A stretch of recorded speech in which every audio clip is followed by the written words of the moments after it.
사도행전 12장 1절에서 25절입니다. 키워드는 흥왕하는 하나님의 말씀, 막을 수 없는 하나님, 참된 안식의 주님입니다.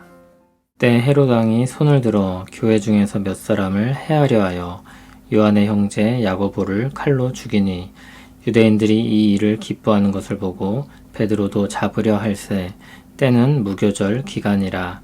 잡음에 옥에 가두어 군인 내식인 내 폐에 맡겨 지키고 6월절 후에 백성 앞에 끌어내고자 하더라.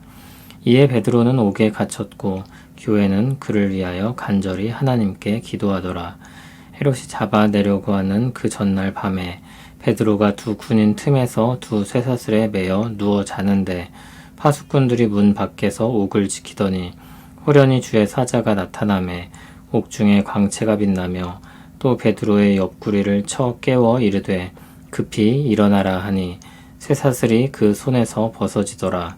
천사가 이르되 띠를 띠고 신을 신으라 하거늘 베드로가 그대로 하니 천사가 또 이르되 겉옷을 입고 따라오라 한데 베드로가 나와서 따라갈새 천사가 하는 것이 생시인 줄 알지 못하고 환상을 보는가 하니라. 이에 첫째와 둘째 파수를 지나 시내로 통한 쇠문에 이르니 문이 저절로 열리는지라. 나와서 한 거리를 지나매 천사가 곧 떠나더라.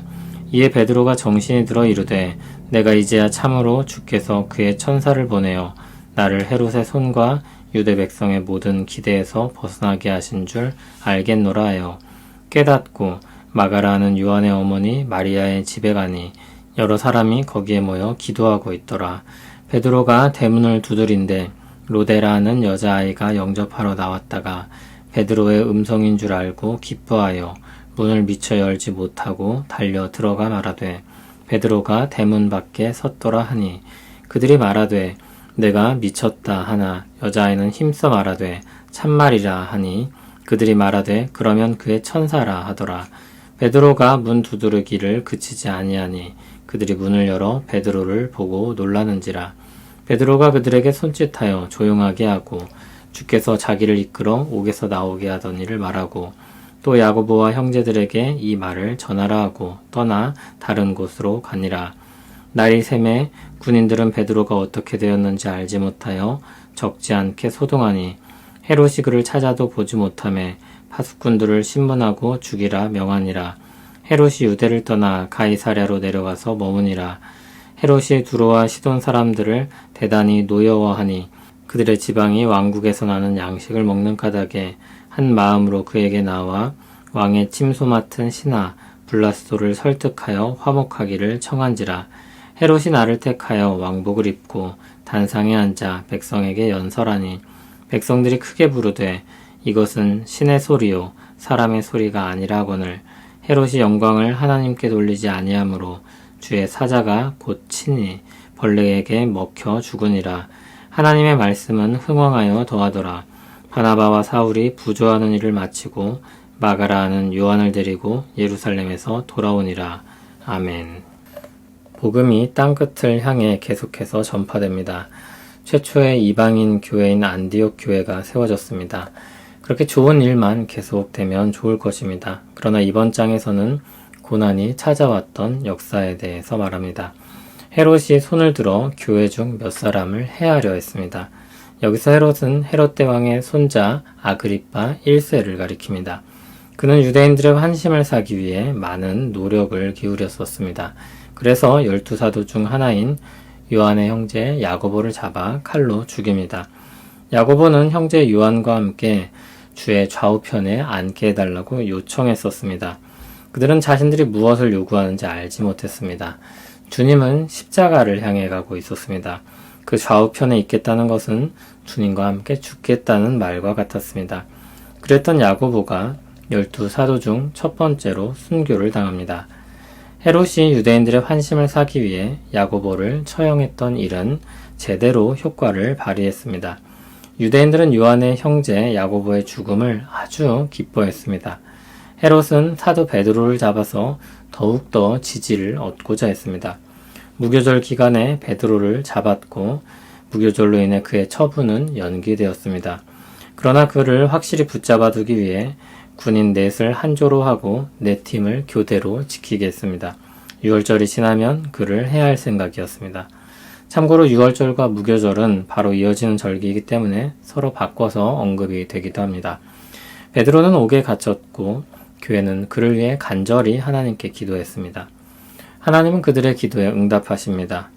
어느 순간 갑자기 주의 사자가 옥중에 나타났고 베드로의 옆구리를 쳐서 깨웠습니다. 급히 일어나라고 했습니다. 그의 손을 묶고 있던 쇠사슬이 벗어졌습니다. 천사는 신을 신고 겉옷을 입고 따라오라고 했고 베드로는 천사를 따라 나갔습니다. 그는 환상을 보고 있다고 생각했습니다. 그는 천사를 따라서 첫째, 둘째 파수를 지나 시내로 향한 쇠문에 이르렀습니다. 쇠문은 저절로 열렸습니다. 한 거리를 지나자 천사가 사라졌습니다. 베드로는 그제서야 정신이 들었고 하나님이 천사를 보내서 구하셨음을 알았습니다. 그는 바로 마가라는 요한의 어머니 마리아의 집으로 갔습니다. 교회 사람들이 바로 거기서 기도하고 있었습니다. 베드로는 그 집의 대문을 두드렸습니다. 로데라는 여자아이가 영접하러 나갔고 베드로의 목소리를 알아듣습니다. 너무 기뻐서 문을 열어주는 것도 잊은 채 사람들에게 달려갑니다. 베드로가 왔다고 알렸습니다. 그러나 사람들은 믿지 않았습니다. 문을 열어 베드로를 보기까지 믿지 못했습니다. 그러나 문을 열자 정말 베드로가 있었습니다. 베드로는 주께서 자기를 구하신 일에 대해 말했습니다. 그리고 그 소식을 야고보와 형제들에게 전하라고 했습니다. 17절에 언급되는 야고보는 순교한 야고보가 아니라 주의 형제 야고보를 가리킵니다. 주님의 동생이었던 야고보는 처음에는 믿지 않았었지만 나중에 회심하여 예루살렘 교회의 지도자가 되었습니다. 베드로는 자신의 구출을 그렇게 알리고 다른 곳으로 피신합니다. 날이 새자 군인들은 베드로가 사라진 것을 보았고 그들 가운데 큰 소동이 일어났습니다. 헤롯은 베드로를 찾을 수 없게 되자 파수꾼들을 신문하고 죽이게 했습니다. 헤롯은 유대를 떠나 가이사랴에 있는 자신의 궁전으로 내려가 머뭅니다. 헤롯은 두로와 시돈 사람들을 대단히 미워했습니다. 두로와 시돈은 이스라엘 북쪽에 위치한 주요 항구 도시였습니다. 그 지방 사람들은 헤롯이 다스리는 지역에서 나는 양식을 먹었습니다. 헤롯은 그것을 불만스럽게 여겼고 제재를 가했습니다. 한편 두로와 시돈은 식량이 필요했기 때문에 왕의 침소를 맡은 신하 블라스도를 통해 헤롯과의 관계를 개선하려고 했었습니다. 헤롯은 그 과정 속에서 만족스러운 결과를 얻었고 그것을 과시하기 위해 나를 택하여 사람들 앞에서 연설을 했습니다. 빛나는 왕복을 입고 백성들에게 연설할 때 백성들은 크게 부르짖으며 아첨했습니다. 이것은 신의 소리요 사람의 소리가 아니라 했습니다. 헤롯은 영광을 하나님께 돌리지 않았고 주의 사자가 그를 쳐서 벌레에 먹혀 죽게 되었습니다. 헤롯은 그렇게 높아졌다고 생각한 그 자리에서 죽음을 맞이하게 됩니다. 헤롯이 흥황하는 듯 했지만 그는 얼마 지나지 않아 꺾이게 되었습니다. 그러나 하나님의 말씀은 흥황하여 더했습니다.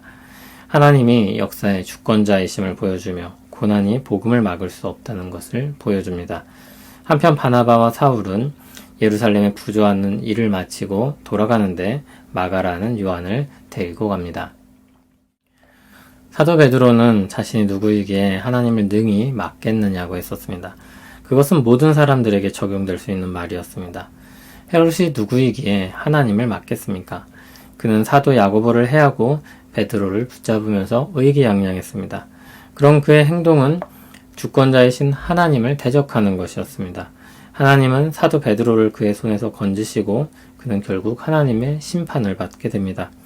한편 예루살렘 교회는 베드로가 투옥되었을 때 그를 위해 간절히 기도했었습니다.